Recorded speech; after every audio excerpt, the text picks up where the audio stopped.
Australian mining mogul Clive Palmer says he will build a near replica of the Titanic. Multimillonario australiano quiere construir el Titanic. Buoyant Australian billionaire Clive Palmer's latest project involves the sea rather than the El land. millonario australiano Clive Palmer planea construir un segundo crucero tomando como modelo al primero, pero con una tendencia Mr. Palmer moderna. also has bigger dreams. He wants to build a working replica of the Titanic.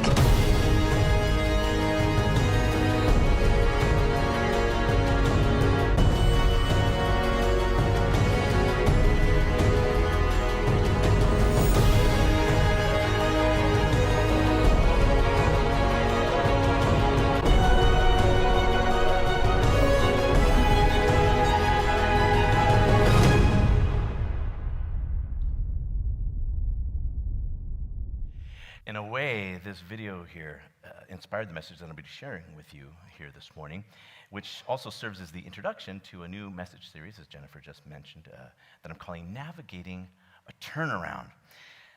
One of my favorite movies of all time is Titanic. I've literally watched it maybe 200-300 times. Seriously, I have. It's sick. So when I heard that this guy here, Clive Palmer, was building this replica of the Titanic, it really piqued my interest, and thought maybe I could even take the opportunity to make a dream come true and be a part of this maiden voyage of this Titanic, if I could afford it. But then I learned that they actually plan to take this ship along the exact same route that the original Titanic took on its fateful journey from Southampton to New York. Now, something about that doesn't sound all that bright to me. So Clive assured everybody that they have more than enough life vests for everybody, and of course they have more lifeboats. But it still seems to me like they're flirting with disaster and tempting fate. There's a science magazine, actually, that they consulted with scientists to see if this Titanic, too, would be met with the same danger of icebergs that its predecessor did.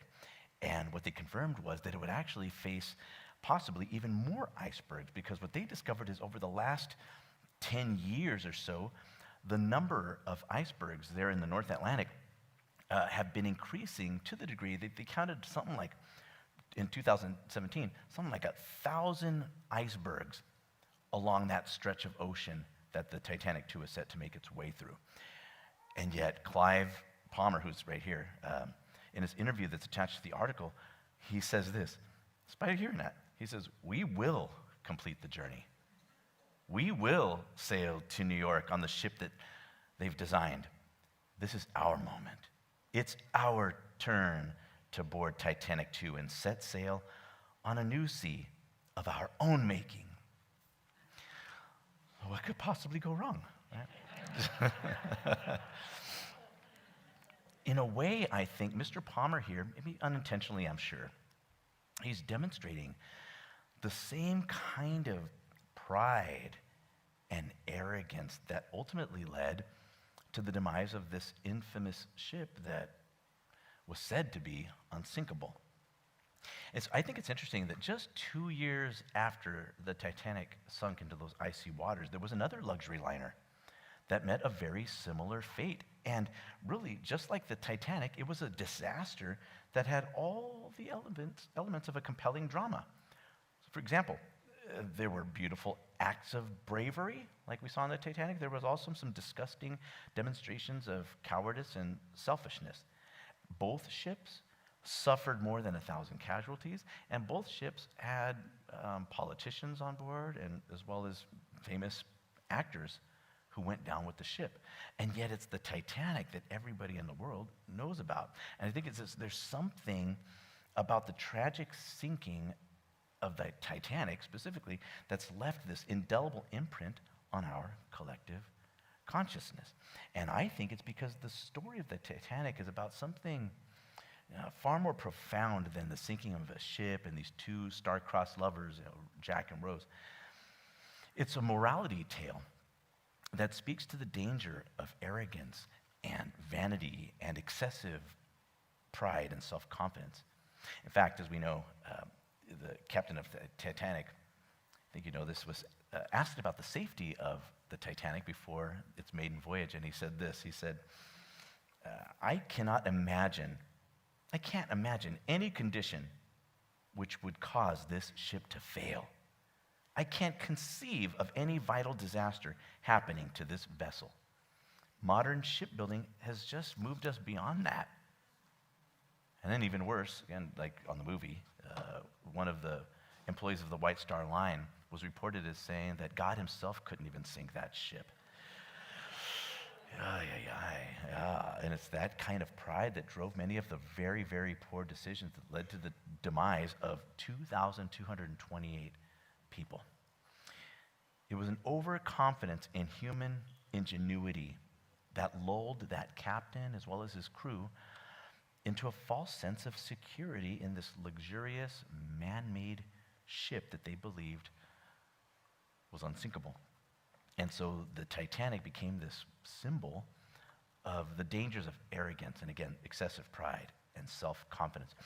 Preacher, that same Sunday after the ship had sunk, there was a sermon where he said the following. This is the Bishop of Winchester in England. He said, the Titanic will stand for a monument and a warning to human presumption.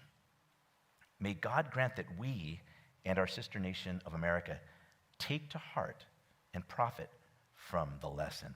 And so it's kind of my goal here. In fact, it is my goal in this short series to profit from some of the lessons that I believe can be gleaned from the mistakes that were made by those who very sadly and very tragically drove this gorgeous ship right into an iceberg that actually could have been avoided. There's a hymn titled Homeward Bound, where life is described as this perilous sea that every single one of us should seek to navigate with the help of the Lord. This is the lyric. It says, traveling on the sea of life, we're homeward bound. Drifting wrecks and struggling souls are all around. But we do not fear the voyage, for we know that the Savior steers us as we onward go. So each one of us are like these little boats sailing on this treacherous sea of life. And every single day, each one of us have a choice as to who is going to be the captain of our ship. Now, I believe with all my heart that with Jesus at the helm, directing us through the dark waters and the storms that will inevitably come our way, that we can trust that he will guide us safely home. But of course, then there are those times when we want to take over the controls.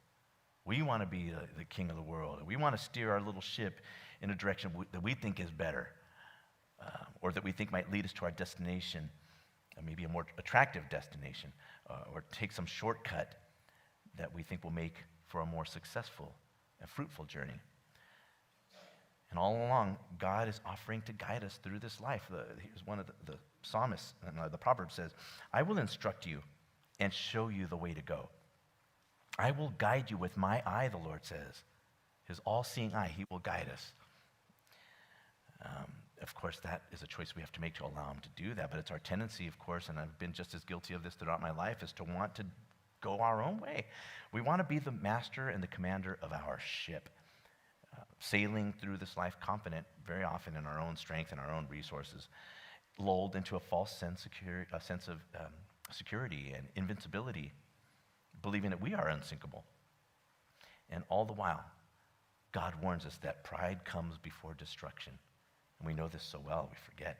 Pride, which I believe is a root of many sins, comes before destruction, and an arrogant spirit before a fall. And so today, I want to talk about the dangers of pride by looking at an Old Testament story that I'm sure some of you will be familiar with. It's a Bible story that I believe serves as a biblical warning against pride and arrogance and human presumption. And my hope is that it will help some of us who maybe struggle with pride to get our ships turning in the right direction before we head into dangerous waters. This story, it's about a pagan Babylonian king named Nebuchadnezzar. This was a real guy. Just a side note, I did a study on him and learned that they found a cylinder that actually is old, that describes King Nebuchadnezzar. It's a historical figure, really fascinating. You should do a Google search on that. But this is the same guy who threw Shadrach, Meshach, and Abednego into that fiery furnace because they wouldn't bow down to that golden statue that he made in honor of himself. So one night, King Nebuchadnezzar, he has a very, very strange dream that none of his wise men could interpret for him. And so what he does is he calls upon a man named Daniel. Daniel is a prophet of God, serving there in that kingdom. And so he asks Daniel to explain this dream. So I'm going to read to you this dream. It's found in Daniel chapter 4, verses 9 through 17, where Nebuchadnezzar says this. He said, "As I lay in bed, I saw a vision. At the center of the earth was a towering tree that grew in size and strength, and it could be seen from every corner of the earth. Its leaves were beautiful and fruitful enough to provide food for everyone. The wild animals found shelter under the tree, and the birds lived in its branches. Well, suddenly, a messenger came down from heaven and with a shout said, 'Cut down that tree and trim off its branches, strip off its leaves and scatter its fruit. Let the animals flee from under it and the birds from its branches. But let the stump and its roots remain in the ground, bound with chains. Let it be drenched with dew and live among the plants and the animals. Give him the mind,'" it starts to turn now from a tree to a man, "give him the mind of a wild animal for 7 long years.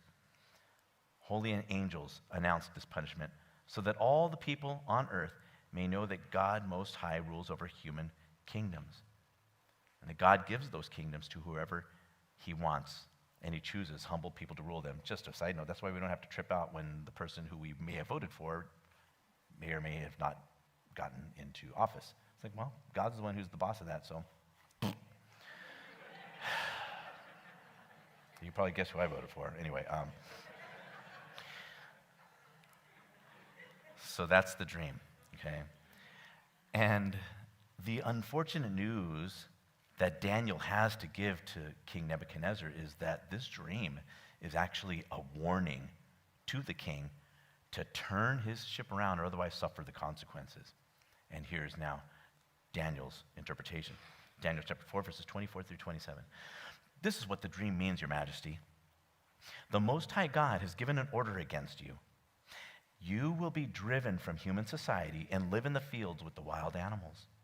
You will eat grass like a cow and be drenched with the dew of heaven for 7 years until you learn that the Most High rules over the kingdoms of the world and gives them to anybody that he chooses.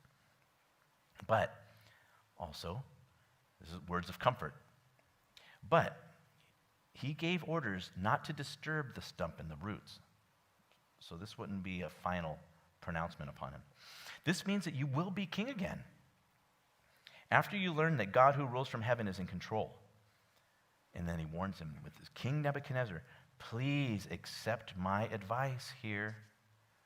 Break with your sins by replacing them with acts of charity. Stop with the selfishness. And break with your crimes by showing mercy to others. And if you do so, you will enjoy a long and peaceful life."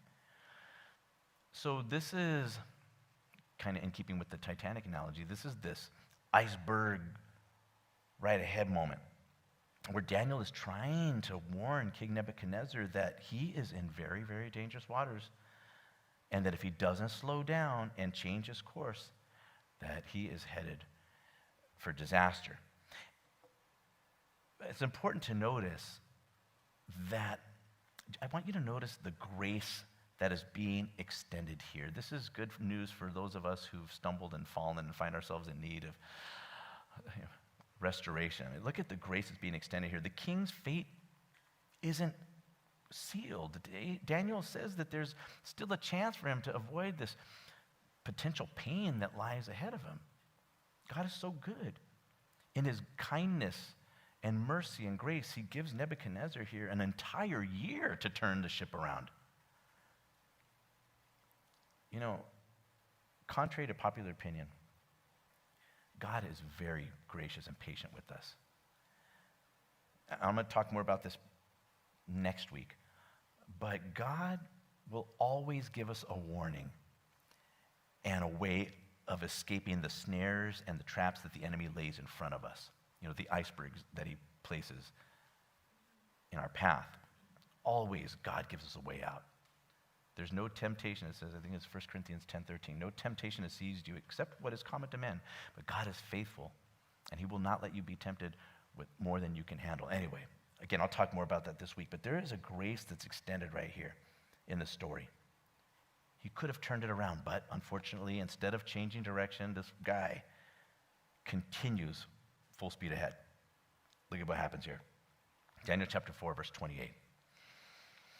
It says, just 12 months later, he was walking, Nebuchadnezzar, he was walking on the balcony of his royal palace in Babylon, and he boasted, saying, look at this, Babylon the Great. Look at this thing that I made right here. I built it all by myself with no help from anybody. A royal palace adequate to display my honor and my glory. Nebuchadnezzar, he looked at his kingdom, and he saw all of it as a way of bringing glory and honor all to himself. In his opinion, he was a self-made man who deserved all the credit for his success, his wealth, his power, his influence. It's the sin of pride that was the iceberg that Daniel was trying to warn him about. But now we see this moment of impact.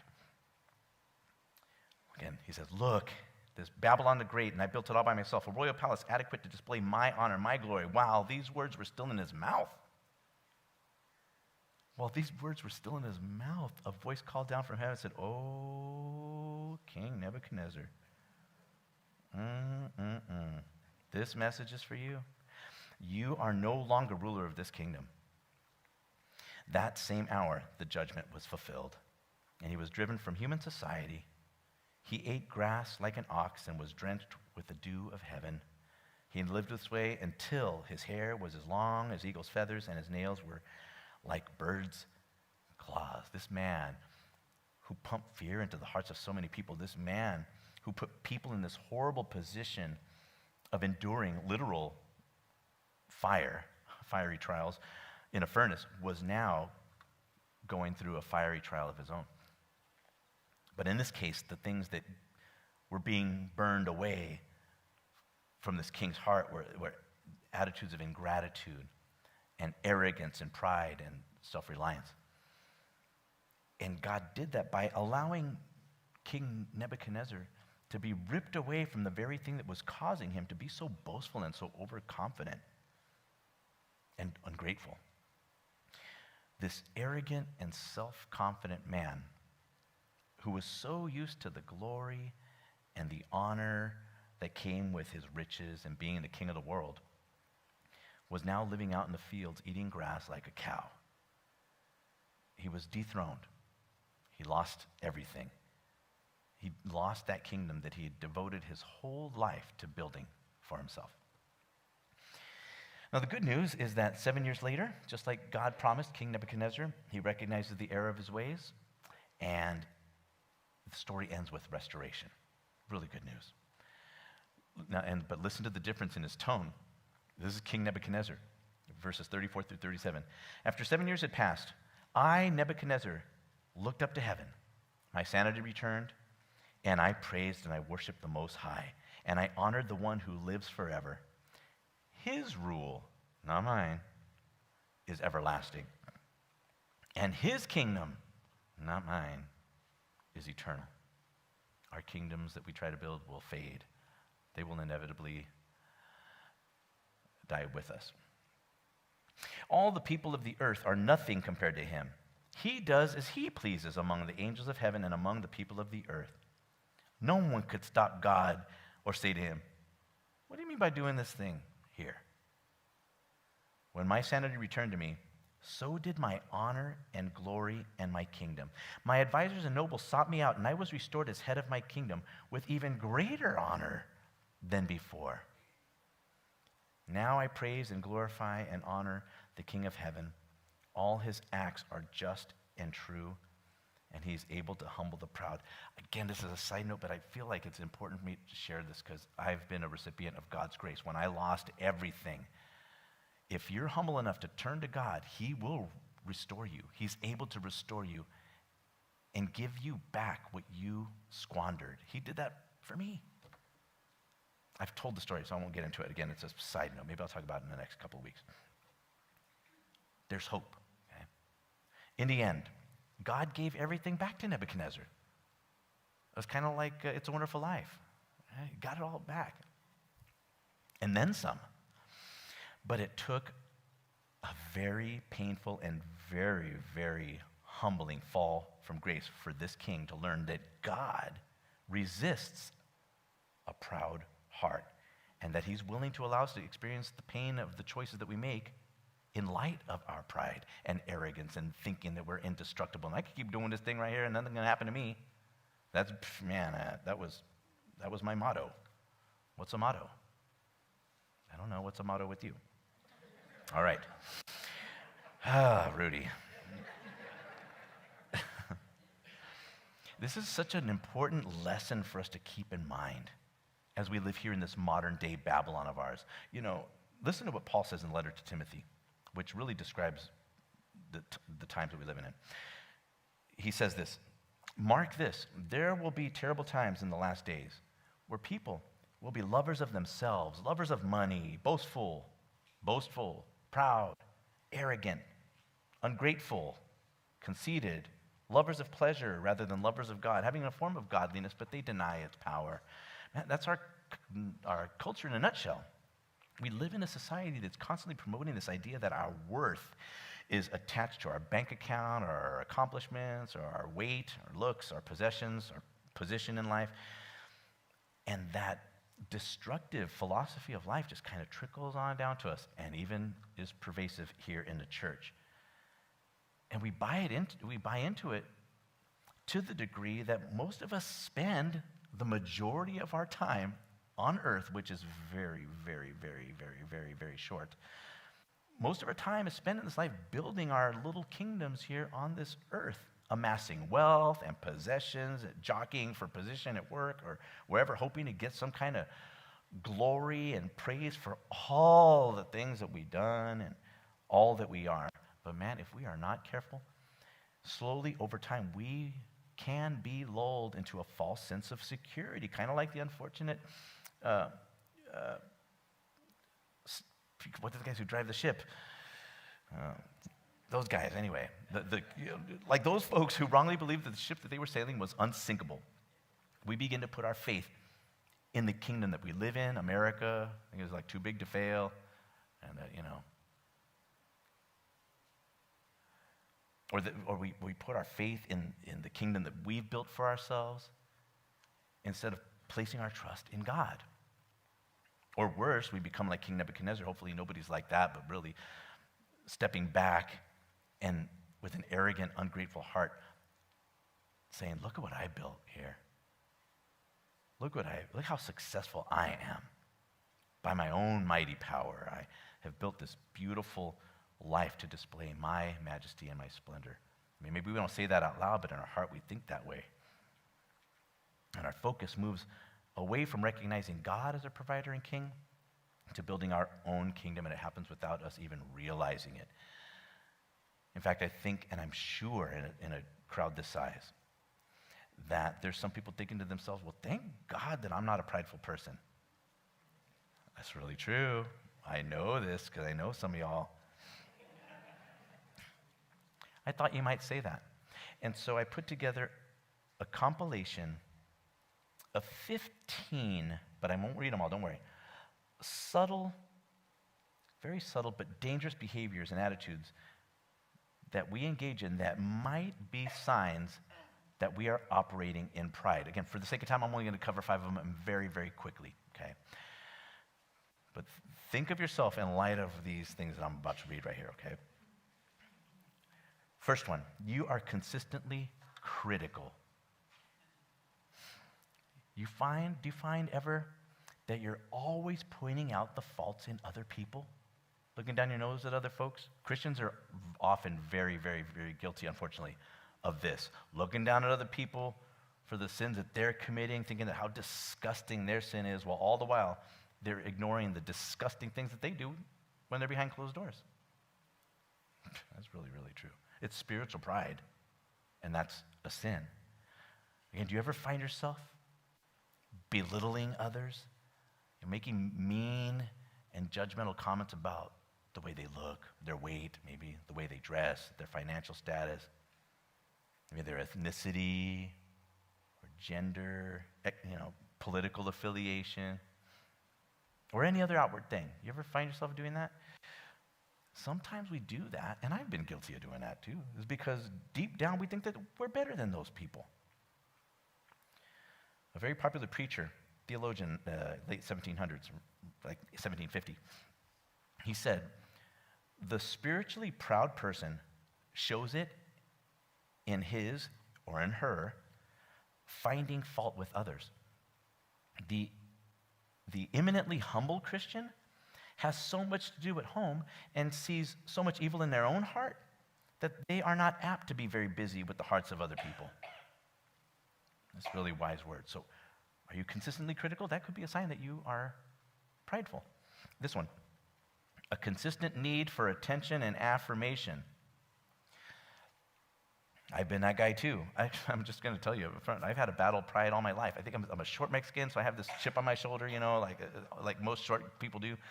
I don't know, so all my life I've had that. Anyway, consistent need for attention and affirmation. When somebody's constantly trying to be the center of attention, craving affirmation for their accomplishments, man, it could be a very, very real sign of pride. Wanting people to, we call it the "hey, look at me" disease. That's what we refer to it. Hey, look at me. Look at my personality. Look how funny I am. Look how cute I am. Look how much money I got. Look at my car. Look at my man. Look at my lady. Whatever the thing might be. Look at my man. For some of y'all. I'm just saying.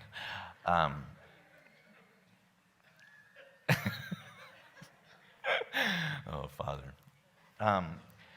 That could be a sign of pride. All my life, I've been a performing monkey, I think, for some of that. I'm an entertainer, a magician. No, I'm a musician. No, I'm a. All right. How about this? Unwilling to submit to authority. Unwilling to submit to authority. Do you ever find yourself saying out loud or thinking, "You're not the boss of me"? Yes, you laugh because you know it's true. I've done that a lot. You're not the boss of me. You know who else said that? The devil. Isaiah 14. You're not the boss of me. I will exalt my throne above the stars of God. I will ascend above the heights of the clouds. I will be like the Most High God. It's the very thing that caused the fall of Satan, that he wanted to ascend above the throne of God. See, when a person is unwilling to submit to the authority of, to the people who've been placed in positions of authority, the scripture says that they're potentially resisting God himself. Why? Well, because God's the one who institutes leaders and authority over us. Let every person be subject to the governing authorities. Yeah, but it's a Democrat. Well, hey, deal with it, Rudy. Let every person be subject to the governing authorities, for there's no authority except from God, and those that exist have been instituted by God. Therefore, whoever resists the authorities resists what God has appointed. Now, of course, there's limits to that. We should resist authority when we're being asked to do things that violate the Word of God or violate our conscience. Okay, but ultimately, we should consider that the people who've been placed in authority over us have been placed there by God. And so to constantly be pushing against that, "You're not the boss of me," can be a sign of pride. Next, unwillingness to serve others. Jesus said that we are to follow in his footsteps, and we know from the communion series that I did that Jesus, in this incredible act of humility, went down and washed the dirty feet of his disciples, and then he said, "You go and you do likewise." And so, when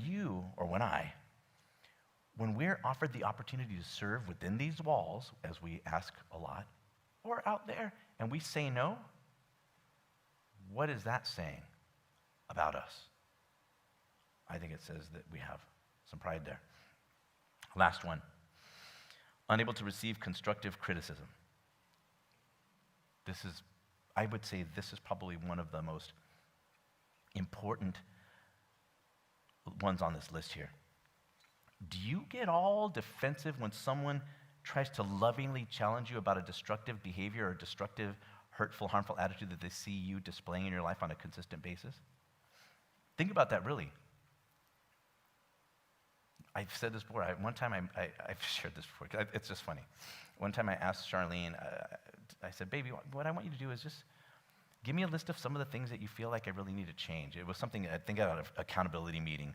I was like, yeah, let's go and let's ask and invite our wives to share with us how we can improve. And I did a scroll, just unfurled. I'm like, well, what do you mean? Well, what about you? And I got all defensive. Well, what about you? What about you? Man, I've been guilty of that. Why? Why do we do that? Why do we get all defensive? Somebody's confronting us with something that's actually really true, and maybe we even know it in our mind, but we deflect and we start blame shifting. Why? Well, because it's, in a way, I believe it's a way for us to protect our ego. That's really all it is. It's to protect our ego and to make us look better than we actually are.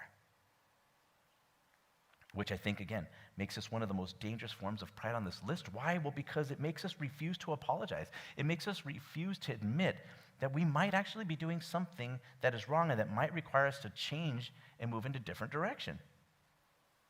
It leads to blame shifting, which ultimately means that we're going to just continue sailing full speed ahead in the wrong direction. Okay, so I'm going to close with this. And so in hearing, these are just 5. There's 15 of these things that I came up with. And each one of them like, yep, me, yep, Charlene, yep,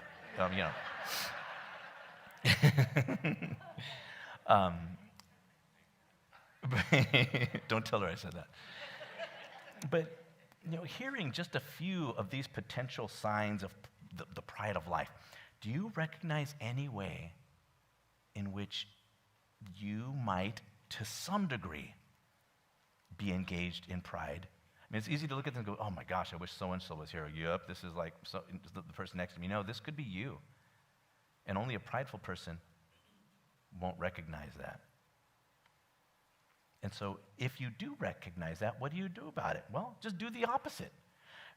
Be the kind of person who affirms other people. You're not afraid to praise somebody who might be better at a particular thing than you are.